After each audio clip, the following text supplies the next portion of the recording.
Hey guys, how's it going? It's L.L.C Customs. Today we're going to be bringing you a 2019 Silverado Trail Boss E71 4x4. We're going to be doing a full install video on this bad boy. We're going to do everything from the battery to our loop harness to the amplifier that we're putting in. We're going to be actually creating a kit for this vehicle. Here's the battery right here. We're going to be doing a custom fuse mount to it. We're going to be opening this up. Power is going to come out of here. We're going to be creating a mount to go on this lug that holds the battery down.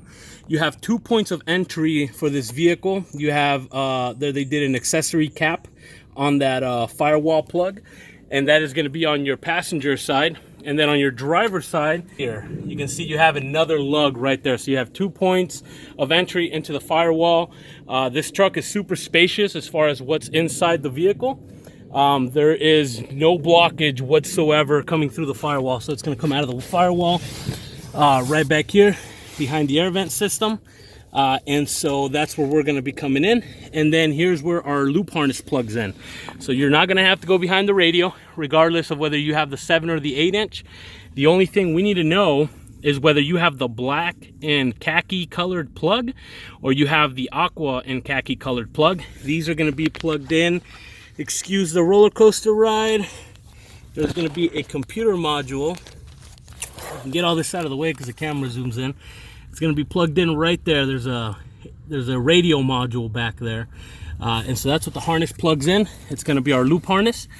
You're going to plug it in, and then the best part about this vehicle is they have these casted channels for running wires. This thing's got room for days. You can probably run 3 or 4 harnesses. We're going to be running the 0 gauge right next to it. So we pushed it through by hand. This C-pillar here in the middle, we're actually not even going to remove that. We literally just pulled up on it, and it goes right on through. Like I said, there's tons of room. There's no worrying about pinching anything. So we will be running the 0 gauge with the harness on that side, and then it's going to be coming out through here as well, and then it's going to be running all through the channel right here. We're going to include these big zip ties in the kit for the Trail Bosses and the LTZs. And basically what that's going to be for is because this rear seat is actually mounted, it's fixated to the back wall. There's literally no room, there's no gap room between the back seat and the back wall. There's nothing, you can't mount anything behind these seats. It's impossible. We spent hours trying to remove the seat. It did not work. There's just no way of doing it. We called GM. They told us that there was no way of moving it, that they couldn't find anything in their specs to do it. So what we're going to do is we're going to include the zip tie. This zip tie, basically the way you're going to do it is you're going to grab it from this end and you're going to feed it in, and it's going to come out this end over here.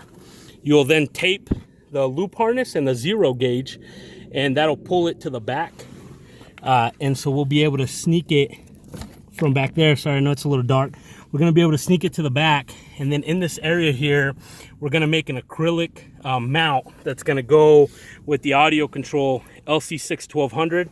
This is 125 watts at 4 ohm at 4 channel and 400 watts RMS at 4 ohms for a single sub. So we're going to be doing a single 12 in here. We're going to be doing a custom box for the customer. And then it also does 200 watts RMS at 2 ohm by 4 channel. And that's only on the highs and mids. It's not on the subwoofer. The subwoofer is a 4 ohm system. Not a 2 ohm system. Other than that, that's pretty much the entire install. So the loop harness is going to have the 2 ends, of course, like always. In this situation, they're taped. This side is going to bring the signal input to the amp. This other side is going to return the output out of the amplifier back into the factory unit, and we're going to show you guys that when we get to that point. Other than that, we're going to be replacing the doors speakers, the factory speakers. We're going to be putting some Kappa Infinity 93IXs in the front, and we're going to be doing some 92IXs in the rear. We're going to be changing out the dash tweets. We're going to be putting the 20MXs up here from Infinity, of course. And we're also going to be doing, I actually, that's actually it. That's all we're going to be doing for this vehicle. There's nothing that's going to be else needed. One more thing that I'm trying to think of for you guys that's going to be helpful. Oh, okay. So we're going to go over how to remove the doors. So that'll be probably after we do the full install. We'll probably cut back and I'll show you guys how you remove these doors. It's actually rather tricky. In this big wide area here, they actually have some pressure tabs that you are going to pull the door out and then you're going to slide it off. So if you try to force pull this, you're gonna break all those tabs. You're probably gonna damage the thin plastic.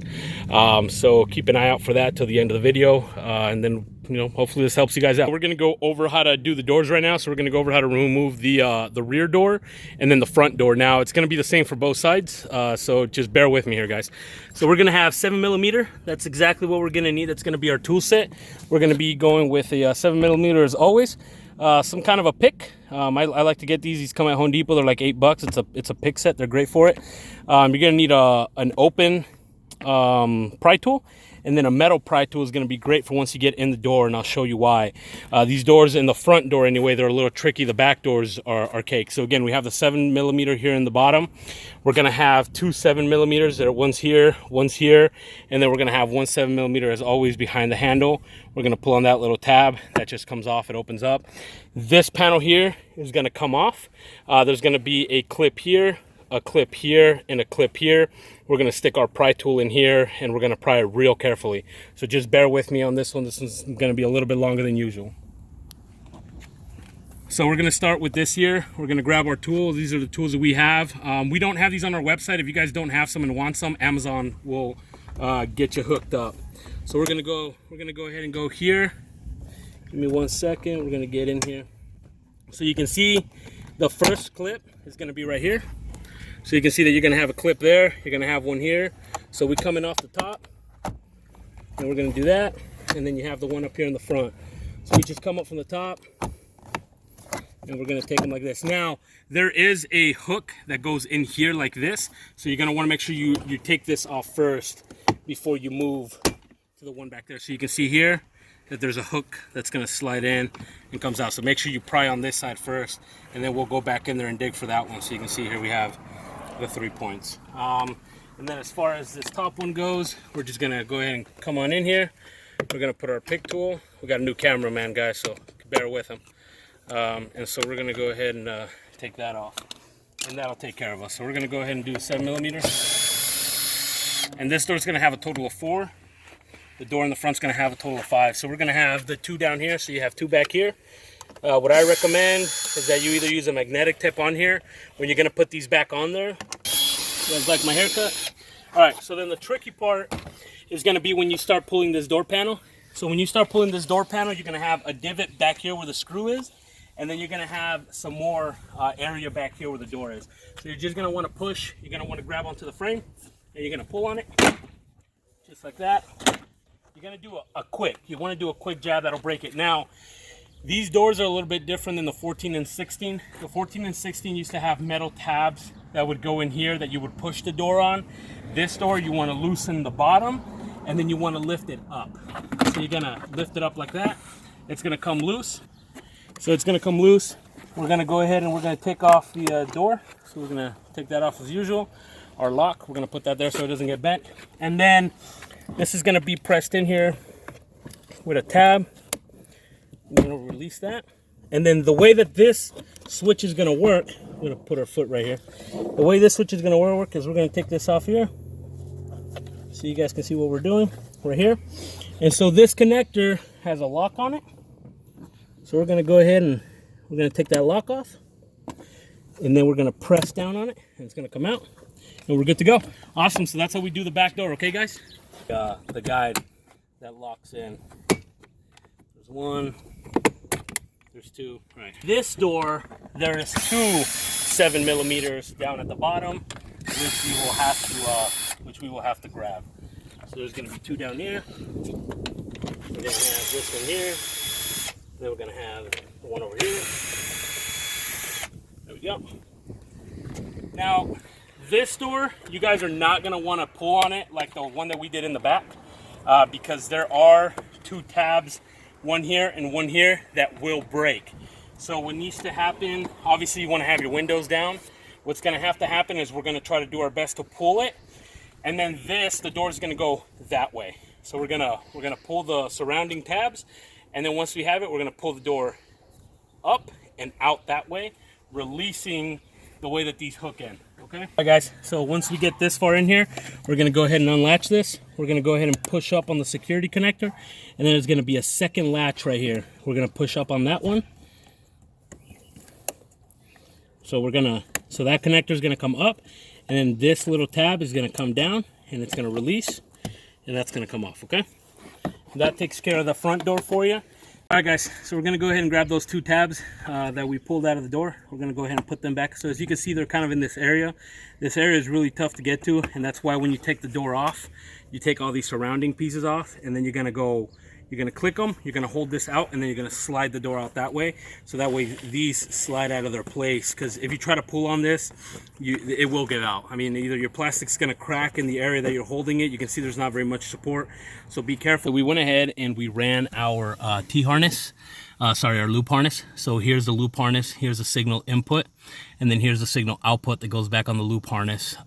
Then we have some 12 gauge subwoofer wire here, which actually we make a pigtail that's going to come included in the kit. It's got a quick connect for you. It's also going to have the power wire already ran for you if anybody's curious or you're going to do your own thing. We did 15 feet of this, so 15 feet was enough to give us about a foot of slack on each side. So 15 feet is what you're going to run. And then we did the ground wire. The ground wire, we did a lug, and we went right here. This is a perfect, when we measured this to the battery, it was a 0.07. So that's about as good of the ground as you're going to get. We did clean it up a little bit underneath the bolt. So the kit is going to come with this LED mounted acrylic base. So it does turn on. And it's going to light up. Now we're going to offer these in red and blue. This might be a limited thing. We might make a couple. We don't know yet. So I will have these kits on the website. This looks awesome with the blue lights from the audio control lamp, obviously. And then the acrylic. So the audio control L.C. 1200 will become standard in this kit. This is going to power your doors, and it's going to give you 400 watts RMS for a subwoofer or two subwoofers, whatever you do. In this situation, we're going to do a single 12 Rockford P3S in a custom box that we're going to do for the customer. Unfortunately, we haven't finished the box yet, so the box is going to be done at a later date. We're going to just plug it in to that quick connect here. Like I said, we went ahead and ran it through that little nipple that was coming out that side. The wire comes out and it comes around, and then it goes into the fuse block, and then it's going to go ahead and come out, and it's going to go into the battery fuse distribution. So these batteries already actually look like they have some accessory outlets. So these might be occupied if you have a fully loaded truck. The way to take these off is you have a pressure tab here, and then you have a press tab here, and so you just pull up on it. And this is where your main battery is. And so again, the cable's just going to run through here. It's going to go onto this main lug coming out of the main positive of the battery. Now, a word of advice, guys, is these fuses here, this kit is about $800 or $800 to $1,200, depending on how many fuses you're running for your vehicle. So do not, whatever you do not put your battery terminal on the service end of this battery fuse, this built-in all-in-one fuse. Always put it coming up right off of your main lug. Other than that, this is pretty much the entire kit. The kit includes the power wire, the loop harness, and the amp with the custom acrylic, in whatever color you want. We're going to do it in blue, we're going to do it in red. We might offer it in yellow, pink, and violet. So, or I guess black light, if you want to call it that. When you do run this wire through, there is some modifications that you have to do. So you are going to have some plastic tabs that we cut off there. So you're going to be cutting off that plastic tab, and then right here, excuse the shadow, right here, this kind of L's out, and so we had to cut that off as well to be able to get this lug on here. So these will already be pre-terminated for you if you buy the kit from our website. Again, this was Luis with L.L.J Customs, guys. You can visit our website at lljcustoms.com. You can send us an email at sales@lljcustoms, or you can always give us a call at 602-320-7004 if you have any questions regarding any vehicle or this particular vehicle. Thank you, guys. Have a good day.